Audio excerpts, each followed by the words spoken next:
Conceal your intentions. Judgment. Keep people off balance and in the dark by never revealing the purpose behind your actions. If they have no clue what you are up to, they cannot prepare a defense. Guide them far enough down the wrong path, envelop them in enough smoke, and by the time they realize your intentions, it will be too late. Part 1. Use decoyed objects of desire and red herrings to throw people off the scent. If at any point in the deception you practice, people have the slightest suspicion as to your intentions, all is lost. Do not give them the chance to sense what you are up to. Throw them off the scent by dragging red herrings across the path. Use false sincerity. Send ambiguous signals. Set up misleading objects of desire. Unable to distinguish the genuine from the false, they cannot pick out your real goal. Observance of the law. In 1850, the young Otto von Bismarck, then a 35-year-old deputy in the Prussian parliament, was at a turning point in his career. The issues of the day were the unification of the many states, including Prussia, into which Germany was then divided, and a war against Austria, the powerful neighbor to the south that hoped to keep the Germans weak and at odds, even threatening to intervene if they tried to unite. Prince William, next in line to be Prussia's king, was in favor of going to war, and the Parliament rallied to the cause, prepared to back any mobilization of troops. The only ones to oppose war were the present king, Frederick William IV, and his ministers, who preferred to appease the powerful Austrians. Throughout his career, Bismarck had been a loyal, even passionate supporter of Prussian might and power. He dreamed of German unification, of going to war against Austria and humiliating the country that for so long had kept Germany divided. A former soldier, he saw warfare as a glorious business. This, after all, was the man who years later would say, "The great questions of the time will be decided not by speeches and resolutions, but by iron and blood."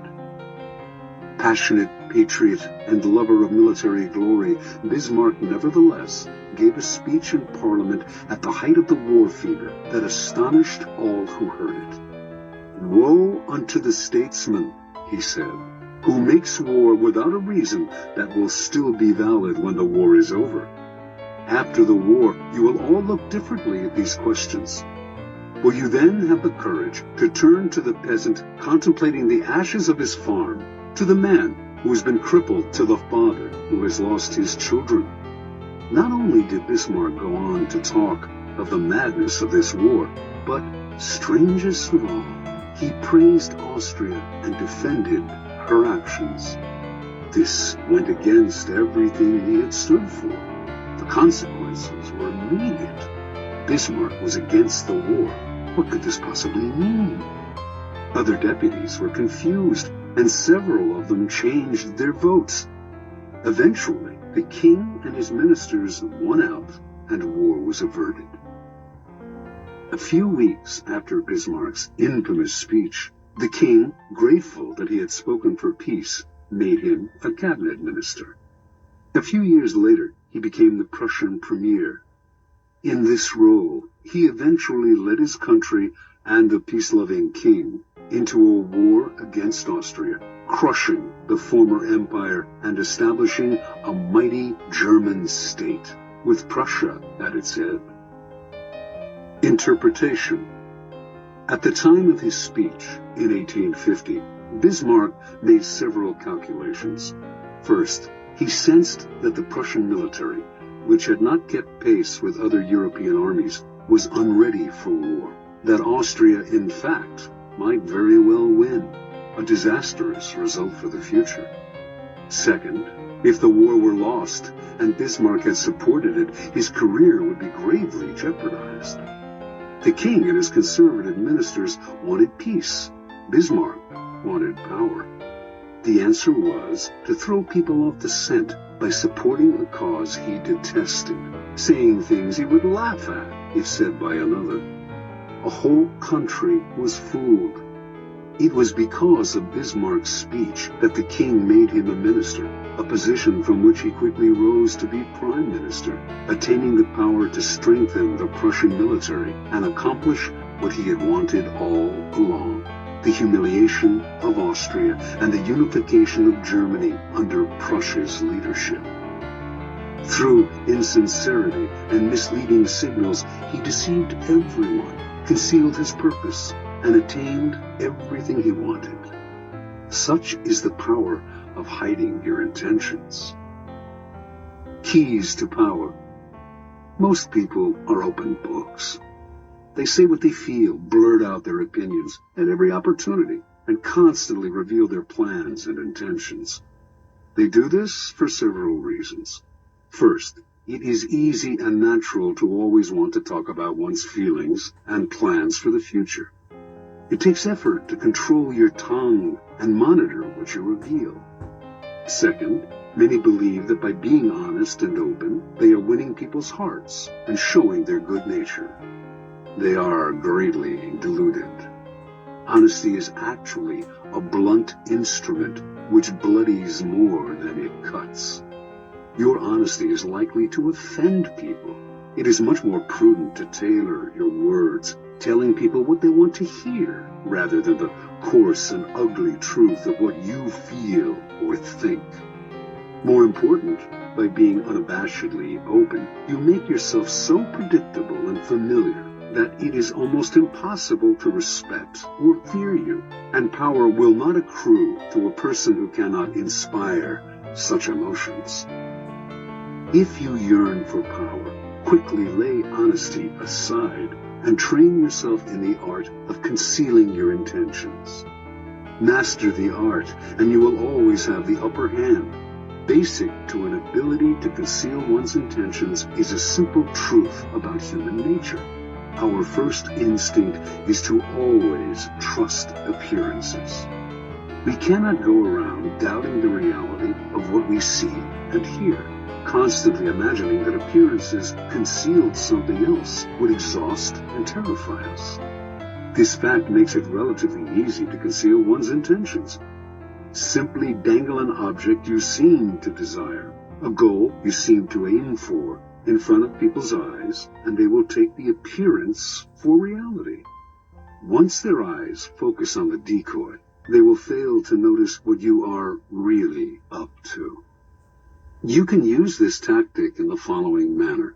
Hide your intentions not by closing up, with the risk of appearing secretive and making people suspicious, but by talking endlessly about your desires and goals, just not your real ones.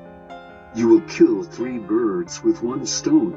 You appear friendly, open, and trusting. You conceal your intentions, and you send your rivals on time-consuming goose chases. Another powerful tool in throwing people off the scent is false sincerity. People easily mistake sincerity for honesty. Remember, their first instinct is to trust appearances, and since they value honesty and want to believe in the honesty of those around them, they will rarely doubt you or see through your act. Seeming to believe what you say gives your words great weight. To make your false sincerity an effective weapon in concealing your intentions, espouse a belief in honesty and forthrightness as important social values. Do this as publicly as possible. Emphasize your position on this subject by occasionally divulging some heartfelt thought, though only one that is actually meaningless or irrelevant, of course. Napoleon's minister Talleyrand was a master at taking people into his confidence by revealing some apparent secret. This feigned confidence, a decoy, would then elicit a real confidence on the other person's part. Remember, the best deceivers do everything they can to cloak their roguish qualities.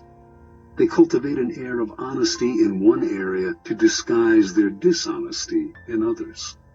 Honesty is merely another decoy in their arsenal of weapons. Part 2. Use smoke screens to disguise your actions. Deception is always the best strategy, but the best deceptions require a screen of smoke to distract people's attention from your real purpose. The bland exterior, like the unreadable poker face, is often the perfect smoke screen, hiding your intentions behind the comfortable and familiar. If you lead the sucker down a familiar path, he won't catch on when you lead him into a trap. Observance of the law. In 1910, a Mr. Sam Giesel of Chicago sold his warehouse business for close to $1 million. He settled down to semi-retirement and the managing of his many properties, but deep inside, he itched for the old days of deal-making. One day, a young man named Joseph Weil visited his office, wanting to buy an apartment he had up for sale. Giesel explained the terms. The price was $8,000, but he only required a down payment of $2,000. Weil said he would sleep on it, but he came back the following day and offered to pay the full $8,000 in cash if Giesel could wait a couple of days until a deal Weil was working on came through. Even in semi-retirement, a clever businessman like Giesel was curious as to how Weil would be able to come up with so much cash, roughly $150,000 today, so quickly. Weil seemed reluctant to say and quickly changed the subject, but Giesel was persistent. Finally, after assurances of confidentiality, Weil told Giesel the following story. Weil's uncle was the secretary to a coterie of multimillionaire financiers. These wealthy gentlemen had purchased a hunting lodge in Michigan 10 years ago at a cheap price. They had not used the lodge for a few years, so they had decided to sell it and had asked Weil's uncle to get whatever he could for it. For reasons, good reasons, of his own, the uncle had been nursing a grudge against the millionaires for years. This was his chance to get back at them. He would sell the property for $35,000 to a setup man, whom it was Weil's job to find. The financiers were too wealthy to worry about this low price. The setup man would then turn around and sell the property again for its real price, around $155,000. The uncle, Weil, and the third man would split the profits from this second sale. It was all legal and for a good cause, the uncle's just retribution. Giesel had heard enough. He wanted to be the set-up buyer. Weil was reluctant to involve him, but Giesel would not back down. The idea of a large profit plus a little adventure had him champing at the bit. Weil explained that Giesel would have to put up the $35,000 in cash to bring the deal off. Giesel, a millionaire, said he could get the money with a snap of his fingers. Weil finally relented and agreed to arrange a meeting between the uncle, Giesel, and the financiers in the town of Galesburg, Illinois. On the train ride to Galesburg, Giesel met the uncle, an impressive man, with whom he avidly discussed business. Weil also brought along a companion, a somewhat paunchy man named George Gross. Weil explained to Giesel that he himself was a boxing trainer, that Gross was one of the promising prize fighters he trained, and that he had asked Gross to come along to make sure the fighters stayed in shape.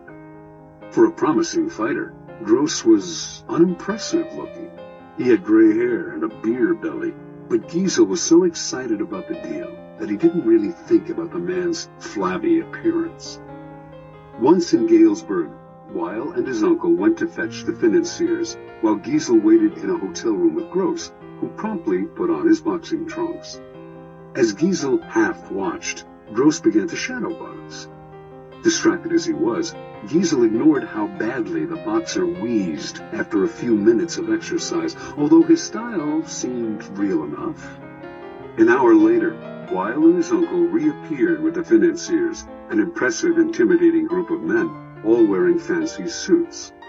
The meeting went well, and the financiers agreed to sell the lodge to Giesel, who had already had the $35,000 wired to a local bank. This minor business now settled, the financiers sat back in their chairs and began to banter about high finance, throwing out the name J.P. Morgan as if they knew the man. Finally, one of them noticed the boxer in the corner of the room, Weil explained what he was doing there. The financier countered that he too had a boxer in his entourage, whom he named. Weil laughed brazenly and exclaimed that his man could easily knock out their man. Conversation escalated into argument. In the heat of passion, Weil challenged the men to a bet. The financiers eagerly agreed and left to get their man ready for a fight the next day. As soon as they had left, the uncle yelled at Weil right in front of Giesel. They did not have enough money to bet with, and once the financiers discovered this, the uncle would be fired. Weil apologized for getting him in this mess, but he had a plan. He knew the other boxer well, and with a little bribe, they could fix the fight. But where would the money come from for the bet? The uncle replied. Without it, they were as good as dead. Finally, Giesel had heard enough. Unwilling to jeopardize his deal with any ill will, he offered his own $35,000 cash for part of the bet. Even if he lost that, he would wire for more money and still make a profit on the sale of the lodge. The uncle and nephew thanked him. With their own $15,000 and Giesel's $35,000, they would manage to have enough for the bet. That evening, as Giesel watched the two boxers rehearse the fix in the hotel room, his mind reeled at the killing he was going to make from both the boxing match and the sale of the lodge. The fight took place in a gym the next day. Weil handled the cash, which was placed for security in a locked box. Everything was proceeding as planned in the hotel room. The financiers were looking glum at how badly their fighter was doing, and Giesel was dreaming about the easy money he was about to make. Then, suddenly, a wild swing by the financier's fighter hit Gross hard on the face, knocking him down. When he hit the canvas, blood spurted from his mouth. He coughed, then lay still. One of the financiers, a former doctor, checked his pulse. He was dead. The millionaires panicked. Everyone had to get out before the police arrived. They could all be charged with murder. Terrified, Giesel hightailed it out of the gym and back to Chicago, leaving behind his $35,000, which he was only too glad to forget, for it seemed a small price to pay to avoid being implicated in a crime. He never wanted to see Weil or any of the others again. After Giesel scurried out, Gross stood up under his own steam. The blood that had spurted from his mouth came from a ball filled with chicken blood and hot water that he had hidden in his cheek. The whole affair had been masterminded by Weil, better known as the Yellow Kid, one of the most creative con artists in history. Weil split the $35,000 with the financiers and the boxers, all fellow con artists, a nice little profit for a few days' work. Interpretation. The Yellow Kid had staked out Giesel as the perfect sucker long before he set up the con. He knew the boxing match scam would be the perfect ruse to separate Giesel from his money quickly and definitively. But he also knew that if he had begun by trying to interest Giesel in the boxing match, he would have failed miserably. He had to conceal his intentions and switch attention, create a smokescreen, in this case, the sale of the lodge. On the train ride and in the hotel room, Giesel's mind had been completely occupied with the pending deal, the easy money, the chance to hobnob with wealthy men. He had failed to notice that Gross was out of shape and middle-aged at best. Such is the distracting power of a smokescreen. Engrossed in the business deal, Giesel's attention was easily diverted to the boxing match, but only at a point when it was already too late for him to notice the details that would have given Gross away. The match, after all, now depended on a bribe rather than on the boxer's physical condition, and Giesel was so distracted at the end by the illusion of the boxer's death that he completely forgot about his money. Learn from the Yellow Kid. The familiar, inconspicuous front is the perfect smokescreen. Approach your mark with an idea that seems ordinary enough. A business deal, financial intrigue. The sucker's mind is distracted, his suspicions allayed.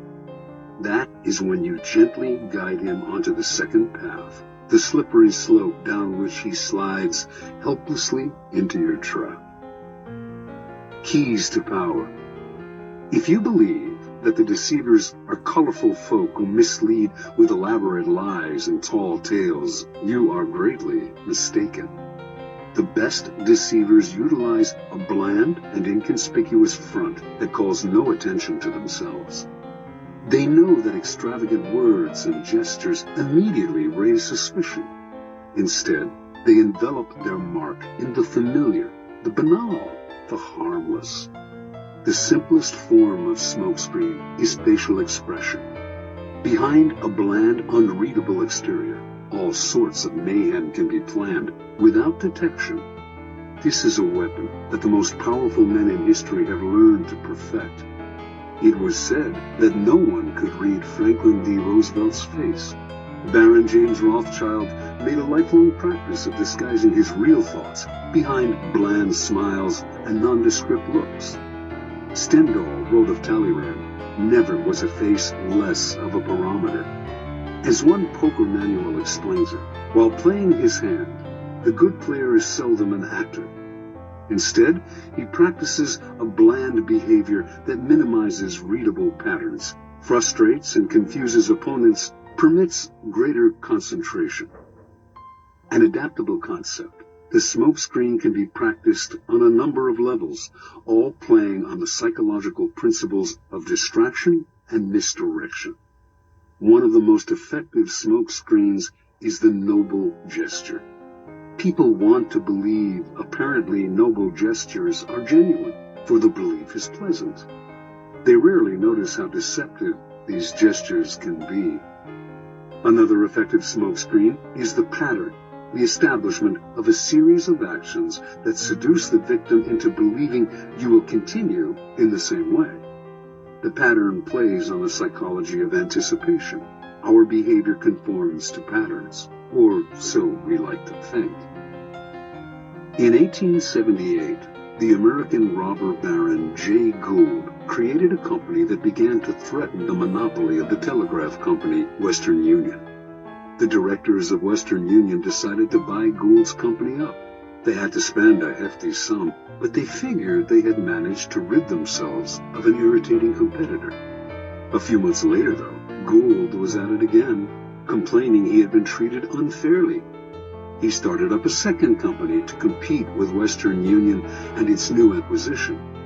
The same thing happened again. Western Union bought him out to shut him up. Soon the pattern began for the third time, but now Gould went for the jugular.